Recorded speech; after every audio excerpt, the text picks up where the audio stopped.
Hello friends, welcome to delicious cravings kitchen. आप सभी का स्वागत है आपके अपने किचन में। तो चलिए आज मैं आपके साथ शेयर करने वाली हूँ व्रत में बनाए जाने वाली डेजर्ट की रेसिपी। तो अब आप सोच रहे होंगे कि व्रत में कौन सा डेजर्ट बनाया जाता है, लेकिन मैं आपके साथ शेयर करने वाली हूँ जो व्रत में खाई जाने वाली चीजें होती है उन्हीं में से जो बनता है बहुत ही सिंपल सा या टेस्टी डेजर्ट। तो चलिए शुरू करते हैं। इसके लिए सबसे पहले हम ले लेंगे एक हेवी बॉटम पैन। तो ये सॉस पैन है, मैं वही यूज़ कर रही हूँ। आप चाहें तो कढ़ाई भी ले सकते हैं या नॉन स्टिक पैन भी ले सकते हैं। तो अब सबसे पहले हम ले लेंगे दूध। तो मैंने लिया है करीब करीब 1 कप दूध। घर में चाय के लिए इस्तेमाल होने वाला जो कप होता है, बस उसी के हिसाब से आपको सारी मेजरमेंट्स लेनी है।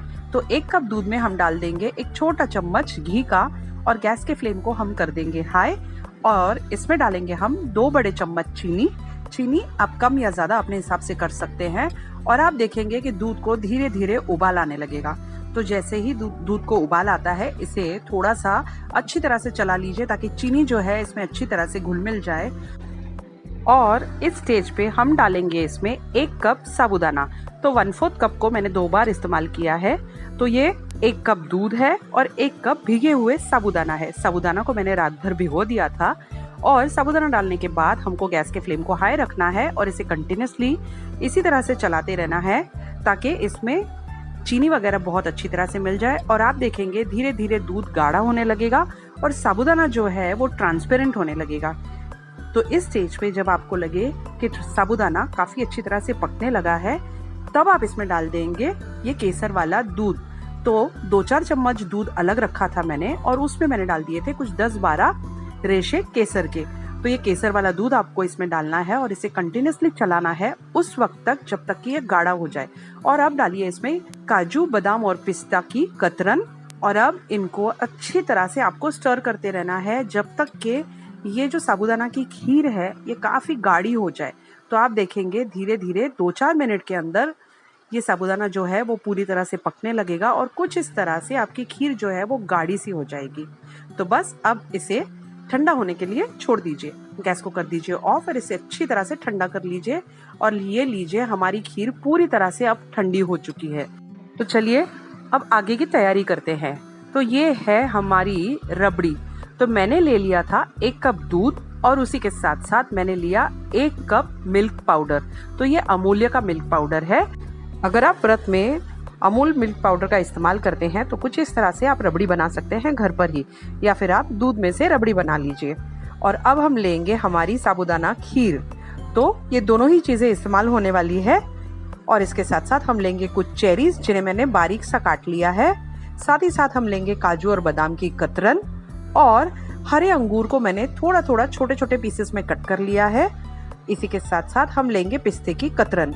इनमें से कोई भी चीज अगर आप व्रत में इस्तेमाल नहीं करते हैं तो आप उसे स्किप कर सकते हैं। तो देखिए अब ये जो खीर है ये काफी गाढ़ी हो चुकी है।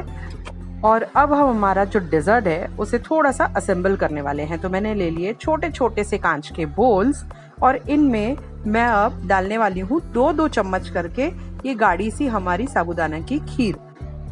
तो हर एक कप में केवल 2 चम्मच आप डाल देंगे ये साबूदाना की खीर।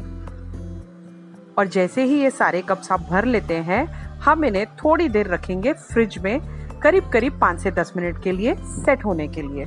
तो देखिए हमारे कप्स जो है हमने फ्रिज में से निकाल लिए हैं। कुछ इस तरह से हमारी ये जो खीर है वो सेट हो चुकी है। अब हम करेंगे हमारी दूसरी लेयर। तो हमें टॉपिंग करनी है इसके ऊपर अब ये गाढ़ी सी रबड़ी को भी मैंने फ्रिज में रख दिया था। दोनों ही चीजों को आपको फ्रिज में रखना है करीब करीब 5 से 10 मिनट तक, ताकि हमें इन्हें असेंबल करने में बिल्कुल भी दिक्कत ना हो। अब ठीक उसी तरह से आपको रबड़ी को भी 2-2 चम्मच करते हुए टॉपिंग करनी है। आपको ये सेकेंड लेयर लगानी है। और सारे कप्स में रबड़ी डालने के बाद अब हम डालेंगे इसके ऊपर अंगूर की बारीक कतरन।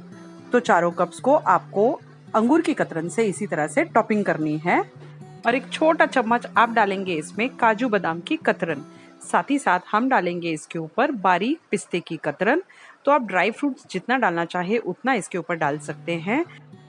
और अब हम डाल देंगे इसके ऊपर चेरीज। तो चेरीज को मैंने बारीक बारीक सा काट लिया है। आप चाहें तो सिंगल चेरी की भी टॉपिंग कर सकते हैं।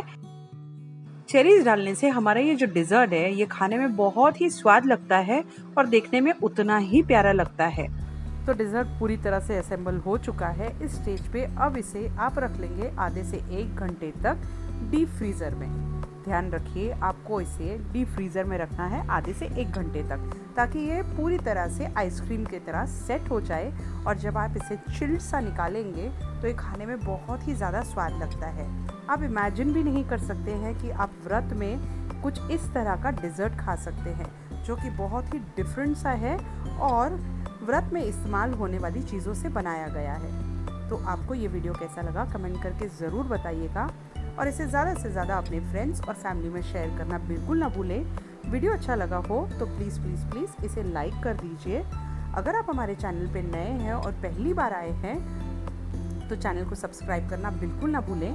बेल आइकन को दबाकर ऑल पे प्रेस कीजिए ताकि आने वाले सभी वीडियोस की नोटिफिकेशन सबसे पहले आपको मिलती रहे। और आपको ये रेसिपी कैसे लगी कमेंट करके ज़रूर बताइएगा। And thank you for watching the video.